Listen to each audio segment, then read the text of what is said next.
This is The Energy Show with REI Energy. Energize your investments and maximize your tax deductions. Here's Mike Mauceli. Well, my name is Mike Mauceli, and this is The Energy Show with REI Energy, where we're energizing your investments and maximizing your tax deductions.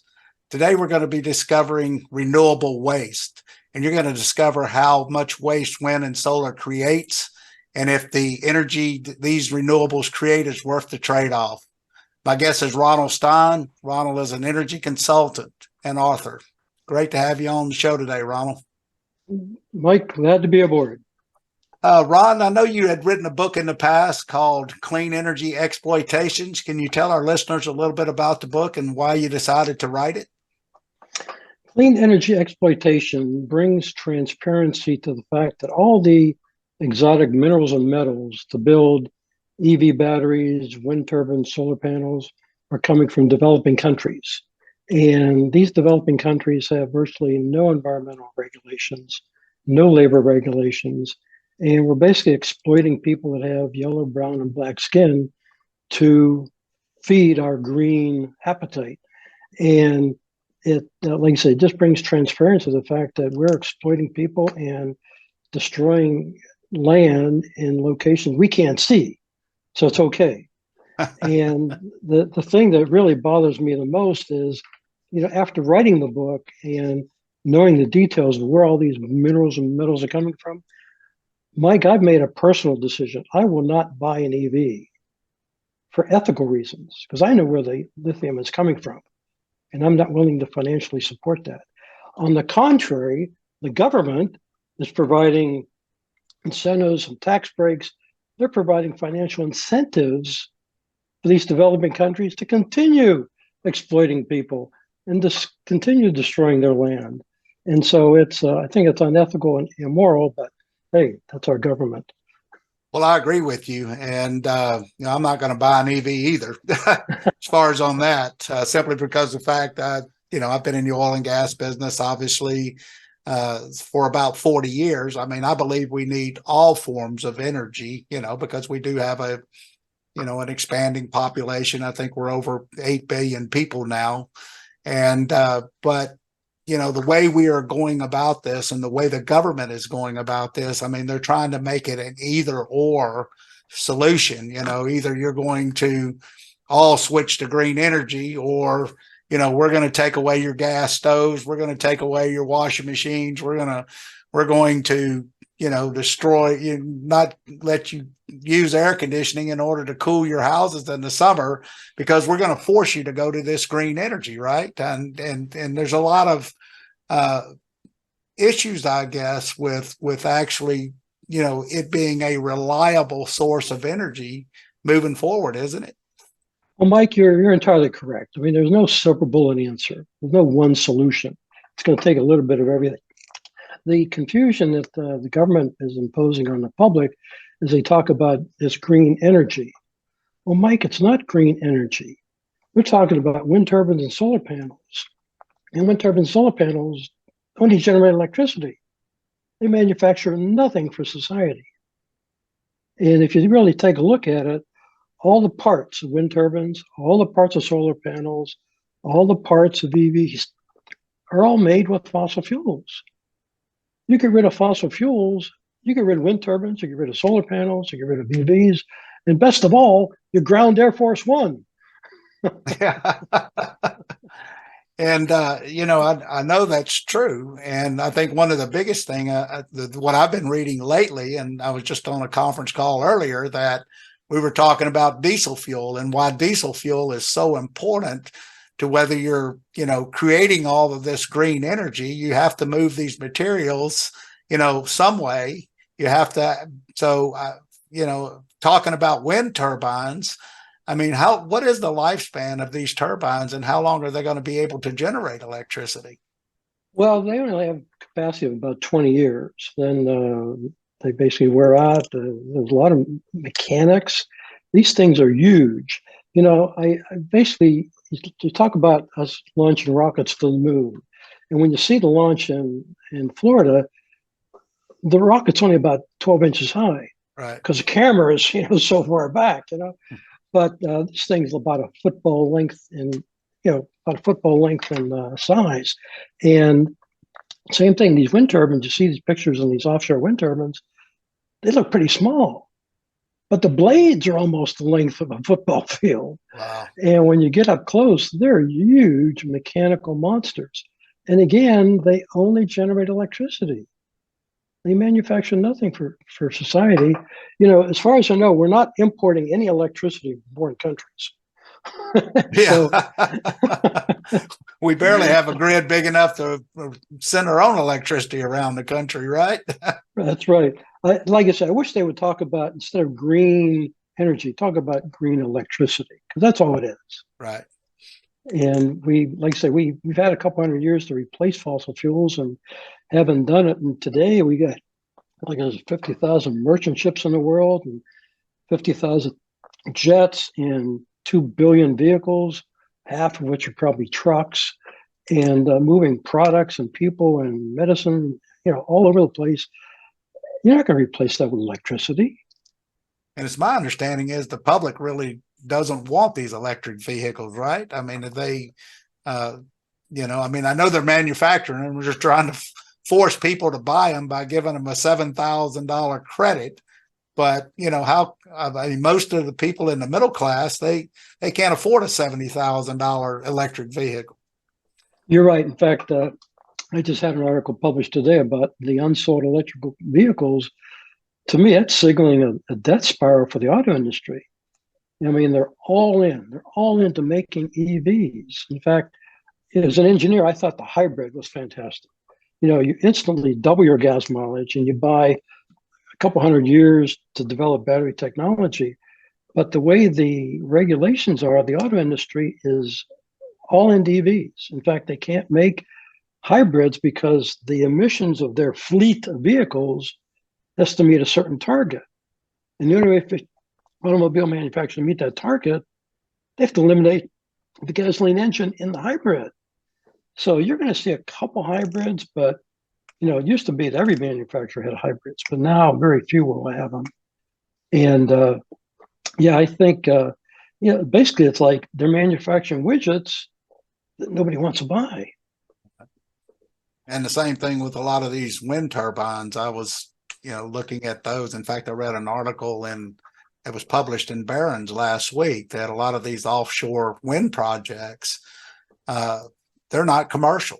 I mean, in this new Green Deal, I guess that the government tried to push, was supposed to create more jobs here in the United States, and the money, to build these offshore wind facilities were supposed to come from U.S. companies, where realistically over 80% of it is these wind farms are being built by international companies, and the money is going to them and not the companies here in the United States. That's right. Well, there's two things about the offshore wind turbines is they're offshore. So the best they can do is provide electricity to the shore that's closest to them. So for the United States, forget about the middle of the country. They're not going to benefit from offshore wind turbines. And then the other thing is they get subsidies and incentives based on their nameplate rating. Well, wind turbines don't work most of the time. If the wind's not blowing, they're not generating anything. And so it's kind of fallacious. You can't run a hospital on a wind turbine. So, yeah, and the facts is that not only are they ugly to look at, but I hear some of these offshore wind turbines are over 600 feet tall now. And like you were saying a little bit earlier, these blades for these turbines are humongous. And, at some point you're going to have to dismantle them. And what is going to be the cost to take one of these turbines down and dispose of it?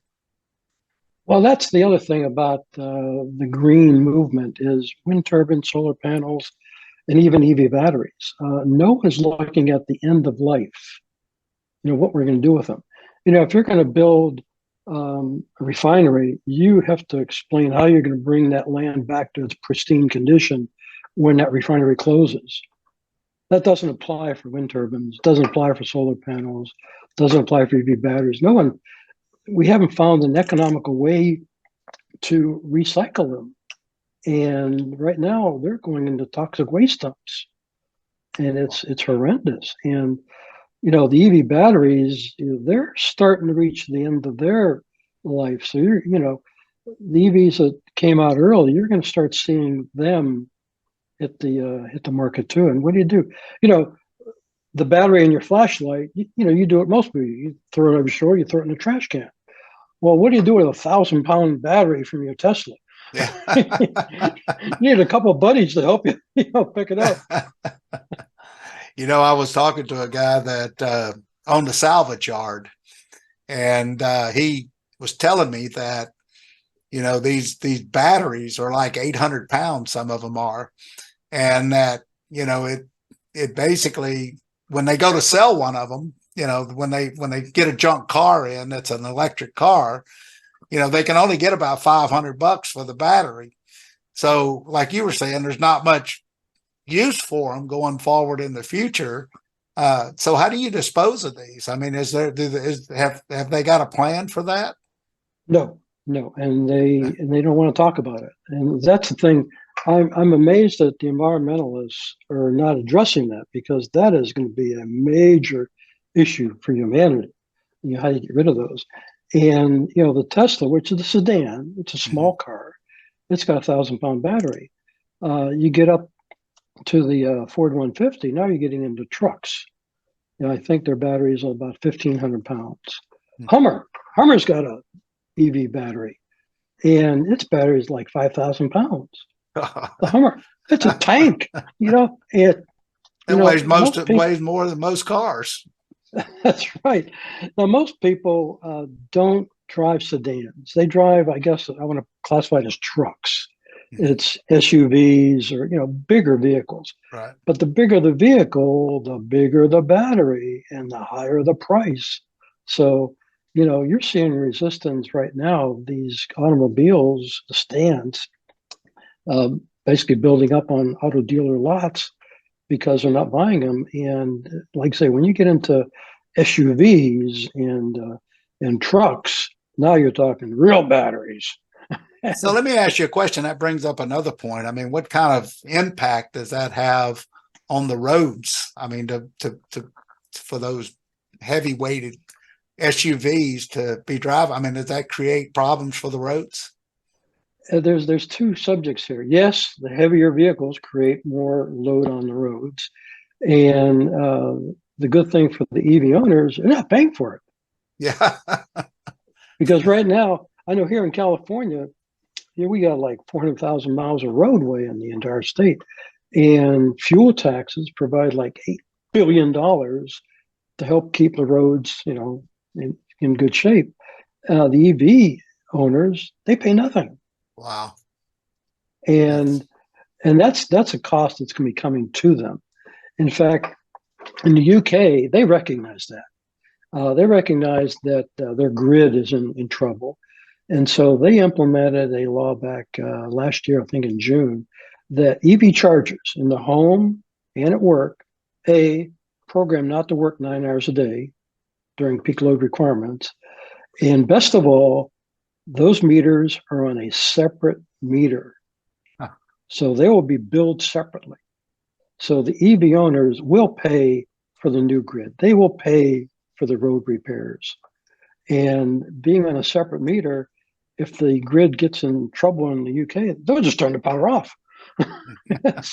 Well, that's one of the fears, with a lot of electric cars. I mean, it's just another way to control your life, as far as to be able to, so like California last year during the heat wave, they were asking people not to charge their electric vehicles because they didn't have enough energy. And I read yesterday that California is now wanting more natural gas because they're going through a heat wave again this summer. And so they need more natural gas. I guess people just think when you plug your car into the wall, the energy is just there, right? They don't want to really think about where it's created from. Oh, no, it's automatic. It's always there. And, and the problem is that a lot of these renewable sources that we use, as you were saying a little bit earlier, I mean, they're not very efficient, correct? I mean, they create energy when the wind's blowing and they create energy when the sun's shining. But I know being here in Texas, I went through the freeze in 2020 where I didn't have electricity for over 5 days. And I think one of the main reasons is that the winds didn't blow and the sun didn't shine. Well, one of the problems about wind and solar is because it's intermittent electricity, depending on the weather, it's basically a redundant source of generating electricity because you need continuous uninterruptible electricity. So you still need the natural gas, the coal-fired power, the nuclear, because it's providing continuous power. But yeah, you can't run a business, a hospital. Can you imagine running the airport on wind turbines and solar panels? Yeah. When the power shuts down, what's air traffic controllers going to do? Yeah, I agree with you. I'm not going to fly on a plane that's powered by solar. Well, when I fly now, or you take a cruise on a ship, take a step back and you look at that plane, man. Wow, you're going to get this thing off the ground, And and cruise ships are so big. I mean, they're like floating hotels, and like I say, it's just a misnomer that they call about green energy. It's really green electricity. That's all it is, and that's all it can do. So you were talking a little bit earlier about the recycling of batteries and of course the windmills. I mean, why don't you hear about that in the news? I mean, the cost that that basically it takes to recycle some of this renewable waste. Well, as I mentioned, I'm kind of drawn back by the fact that environmentalists aren't addressing this. I mean, I thought they would be right up front, but everybody's so focused on we're going to get rid of fossil fuels and replace it with green energy. That's their only focus. And the fact that it's only electricity, they're just totally avoiding the inevitable. And it's going to be a major subject. But if they talk about it, that would destroy the movement to go, to wind and solar. So they're caught between a rock and a hard place. But I think it's unethical and immoral for them not to address it. If these are environmentalists. That's usually the only thing they talk about is, saving the environment and protecting humanity from all this toxic waste dumping that's going on. They complain about plastic straws, but they're not complaining about EV batteries and these monster wind turbine blades. And I like I say, I'm just amazed that they're so silent. So in the future, do you think we're just going to see a landscape of these huge wind towers that have been abandoned by some of these operators? Oh yeah, well, it's already happening in Australia.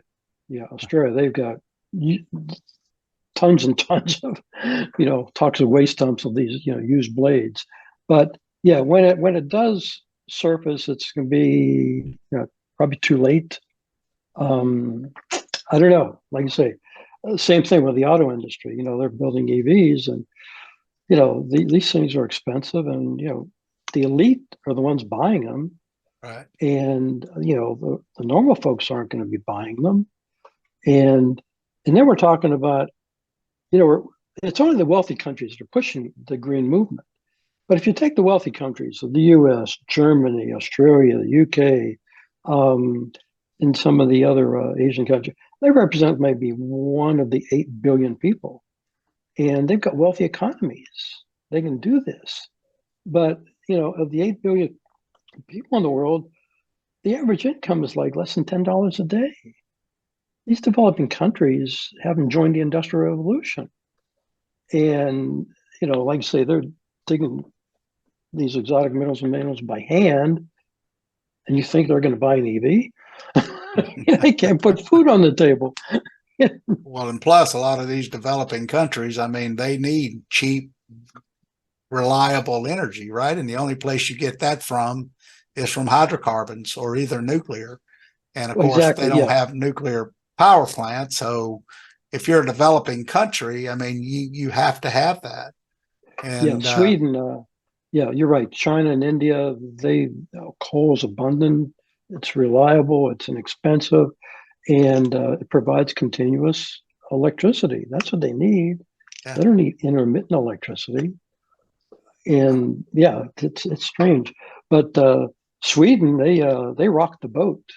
They said enough of this green energy. We're going nuclear, and they Well, wanted reliable power and emission-free power.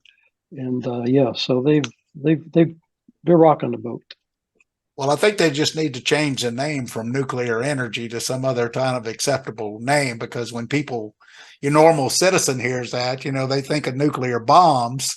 But if they were changing to Well, just green, reliable energy, maybe we would embrace that more here in the United States. But you I know, think the thing they think of first is Jane Fonda.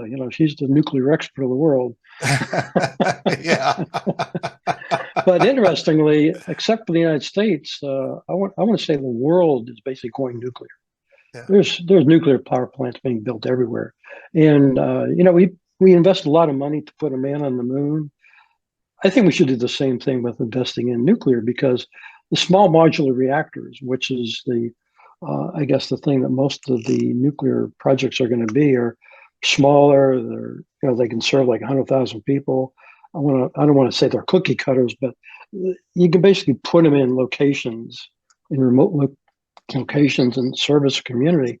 I think investment in that technology should be the best thing for humanity, yeah. not investing in wind turbines and solar panels. And realistically, I mean, the military, they've been using nuclear for what, 20 or 30 years, if not longer. I mean, they run their submarines off of nuclear reactors. They run battleships off of nuclear reactors. So, they've proven that the technology is safe. Oh Uh, yeah, yeah. I mean, No, there's no doubt about that. as far as that. But I did want to ask you a question about Europe, because obviously last year, I mean, Germany, they had embraced this big nuclear and wind. I mean, not nuclear, but wind energy, and was their primary source of energy. And then last year, when they had to have electricity, they ended up going back and burning coal and wood. Correct? And, Well, and Germany, they were the first country to go green, and they eliminated gas power plants, coal power plants, nuclear. Today, Germany has the highest cost of electricity in the world, and businesses are leaving because that's a major cost to them, and it's just horrendous. And here in California, you talked about the EVs and not being able to charge them. Of all the EVs in the entire country, 40% of them are here in California. We have a temperate climate. We have a pretty vast amount of elite people that can afford them. But California can't generate its own electricity. yeah. California imports from other states about 30% of our needs. So, and you're right, when we hit the high temperatures, first thing the Governor Newsom says, hey, don't charge your EV. And I think a And lot of people. what does he want to do? He wants to basically continue to reduce fossil fuels in the state. And Diablo Canyon is the last nuclear power plant. When the election came up and he was under recall, he gave it a couple years to live a little bit longer. But it's coming down in a couple years. Yeah. And then in California, be importing a lot of electricity. And and then by 2035, they want everybody to drive an EV. So you're going to have all this load on the grid and no grid to provide the electricity. I mean, it's a disaster coming. Yeah, a lot of these politicians don't really make sense. I guess it's just whatever the flavor of the day is, because take for California, for example. I mean, I'm sure a lot of people don't really realize that they were in the top 3 of the oil producing and natural gas producing states until all of this green energy took over.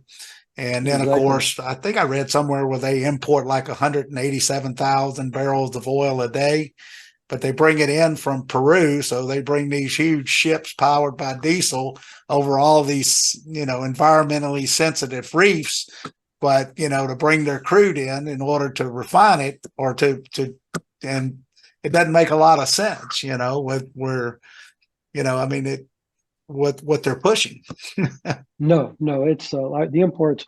We back in '95, between California production and the oil we were getting from Alaska, it accounted for like 95% of our demands here in the state. Right. But all the governors have been reducing production, reduce production. So today, instead of depending on foreign countries for 5%, we depend on them for like 60%. And it's costing California at the price of crude today about $150 million a day. Wow. We're sending to these foreign countries, none of which like us. Yeah. None of which are sending us thank you cards. Yeah.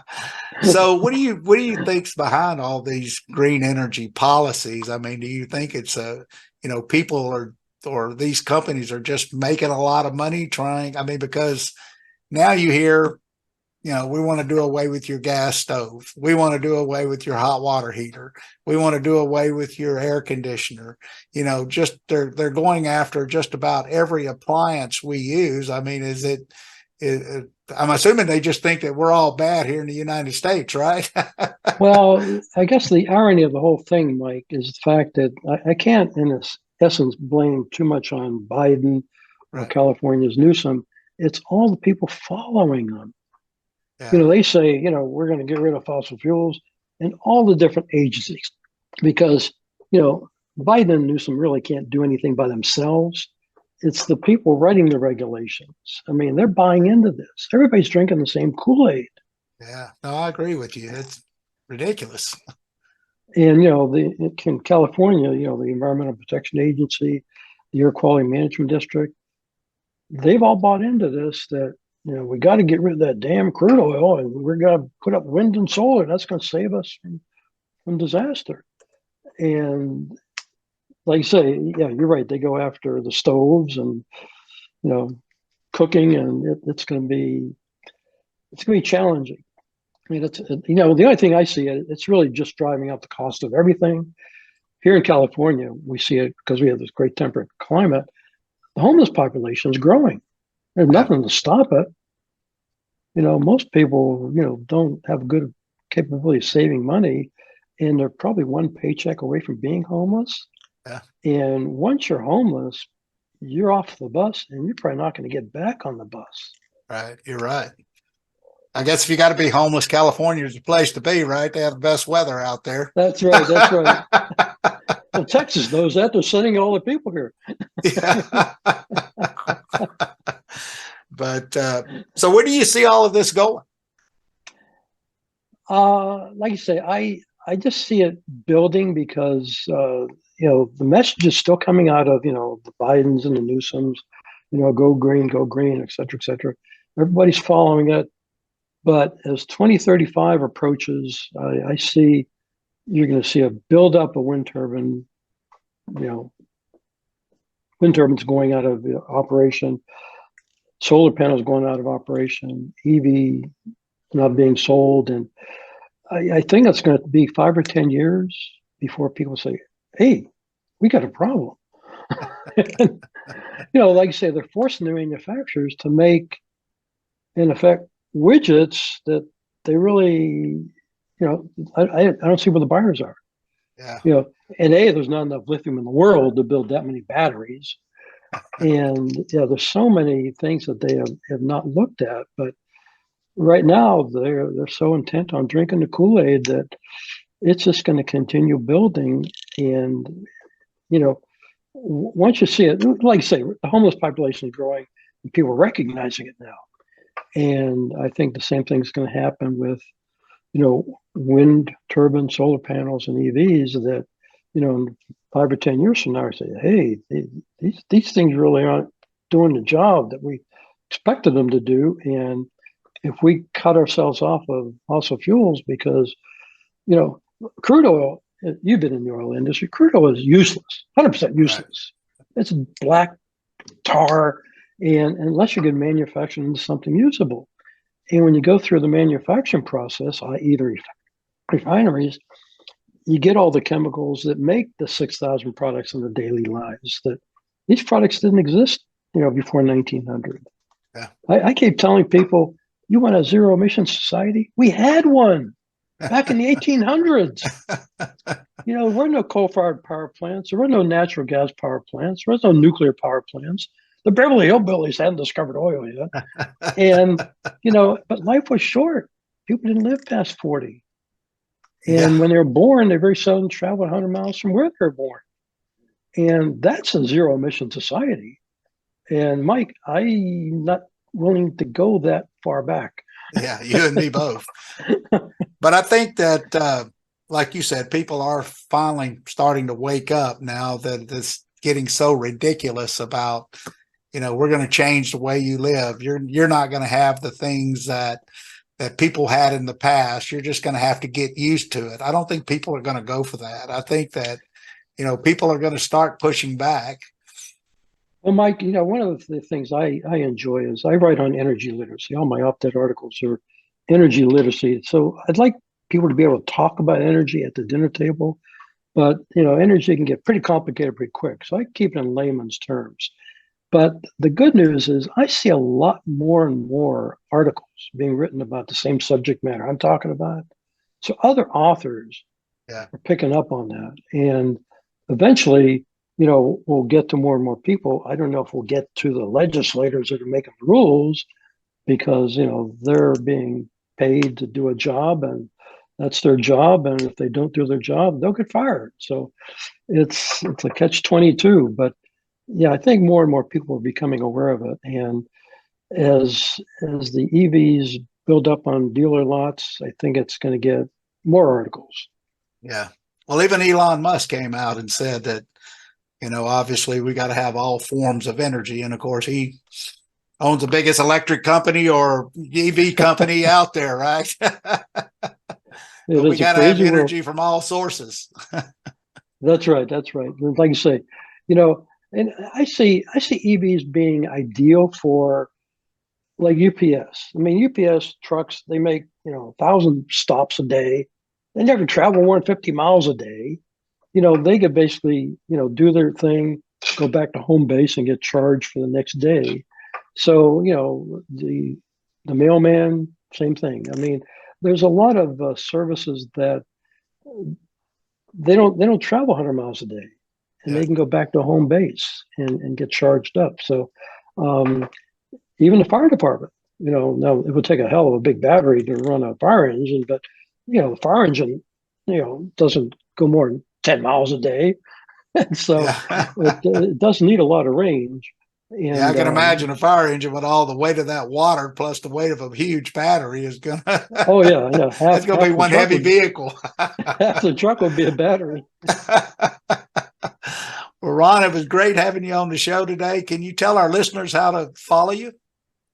Just Google me, Ronald Stein, Energy Consultant, and my Wikipedia page will pop up, LinkedIn articles, and just Ronald Stein, Energy Consultant is all you need to Google.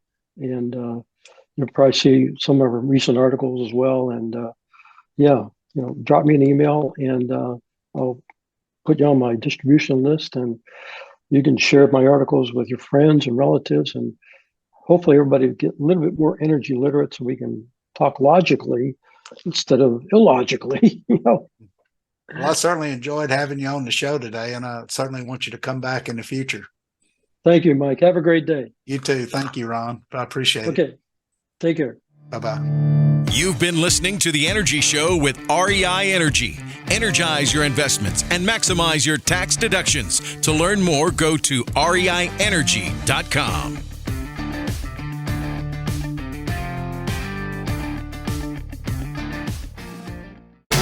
This podcast is a presentation of Rich Dad Media Network.